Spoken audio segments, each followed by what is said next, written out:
That was amazing.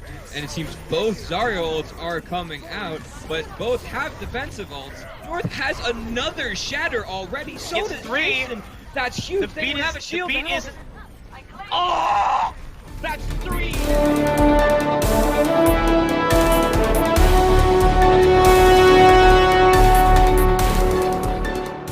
Ah yes, where would League Zero be without its resident circus? No other team has such a history of going balls to the wall 24/7 and making it work as often as EasyClap does. Of course, when they don't succeed, it becomes the most glorious failure you've ever witnessed, and arguably the most high-risk, high-reward brand in the league's history. And while this ragtag crew had a miraculous run in the wildcards of Season 0, they would struggle to live up to that legacy yet again.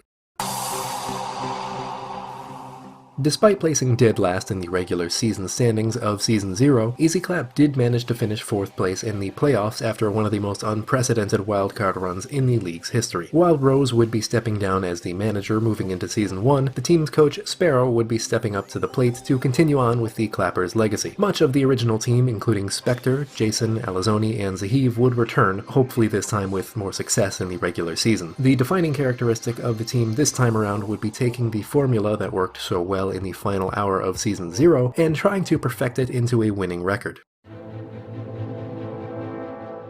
Looking at EasyClap's schedule for the first couple of weeks, things didn't look easy. First up, they were pegged as the underdogs going against C9, and the following week they were to face off against a stacked roster of the Chengdu Chads. Neither one of these games looked easy, yet despite that, they came out on top. EasyClap was actually in contention with Crest for the first seed in advance after the first 2 weeks, and with considerably easier opponents in the coming weeks with Hangzhou Bark and a struggling Nunu, things were looking up. In the early days of Season 1, EasyClap was obviously performing incredibly well given their record, but a few individuals were starting to stand out as stars among this explosive lineup. In particular, the hitscan Zarya specialist Dapper was slowly becoming the in-game leader of the team, often being named an MVP or honorable mention. It was around the lead up to Week 3's game that the lowly rated Hangzhou Bark that some players claimed that Sparrow and one of the team's coaches, SiR, started to become more active in the team, which ultimately led to disagreements with Dapper. The team ended up losing, giving Hangzhou Bark their first win of the season, and ultimately led to tensions within the team to rise to a boiling point. Dapper and Chloe eventually decided to leave the team, with many more of the subs going inactive. The team was left with a very small active roster that was determined to bounce back from this crushing defeat. Yet as painful as it is to imagine, the team never truly did bounce back.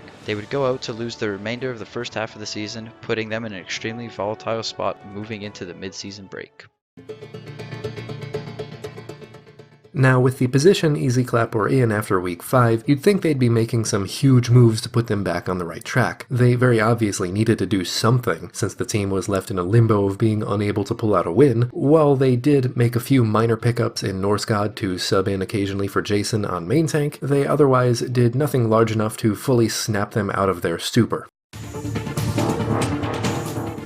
The games throughout the second half of the season went about as well as you'd expect. EasyClap stumbled around without any true identity for the first couple weeks, continuing on with their lack of cohesion between what the management expected out of the players and what the players expected out of the management. This came to a head when Sparrow decided to step down as manager around week 7, to which the team's coach, Flipside, stepped up to the plate. For a brief period, EasyClap felt like it had some stability. A Void was traded to Hangzhou Bark for 3 players, giving the roster quite a bit more depth than what it previously had. Unfortunately, this was apparently just the eye of the storm, as more insanity soon followed. Flipside and Spectre resigned as manager and captain respectively, leaving Jason and Ben to take their places. In keeping with the tradition of the curse of EasyClap, this new management only lasted about a day before they too decided to leave. Most of the playable roster at this point had either left one of the previous waves of management or had requested to be a sub as opposed to a starter. This left the team with approximately 3 active members, and if it weren't for Raging Cool and Pixel Storm deciding to take on the job of a lifetime, it's uncertain how this saga would have ended. Nonetheless, Raging Cool, one of the original members of Season 0's EasyClap, took on the mantle of manager, with Pixel Storm as his assistant. The roster they brought together wasn't the scariest on paper, nor did they have very much time to practice given that it was around week 8 at this point in the season, but for all the cards stacked against them, EasyClap managed to look like a real team as opposed to a bunch of people slapdashed into a lobby. Unfortunately, they wouldn't manage to make another victory for the remainder of the regular season, but something could be said for their tenacity, and for the first time ever, the team's stability. They realized rather quickly that they weren't going to be capable of beating some of the top teams in the final weeks, and instead focused on practicing as much as they could to perform well in the playoffs. Try as they might, the cards were never in their favor, as if Easy Clap wasn't already enough of an underdog coming into the playoffs. The now infamous Typhoon scandal robbed the team of their main tank, leading them to fall back on Pixelstorm to fill in. And while Spectre did return at the final hour to bolster the DPS line, it was never going to be enough. At this point, the Hangzhou Bark had climbed their way up the rankings and had cemented themselves as a serious contender. Easy Clap fell in 3 decisive maps, ultimately becoming one of the quickest series throughout the entirety of Season 1. But what they lacked in success, they made up for in moral victories. Despite the scoreline and the seeming unfairness of Easy Clap only having about 3 weeks to mesh when other teams had months at this point, they did not go down without a fight. Their defeat was an inevitability, but for what was effectively a brand new team, they fought admirably. They were not the same Easy Clap that was memed to oblivion just 5 weeks earlier. They were now a different crew, and they had possibly, for the first time all season, brought a bit of honor to their name.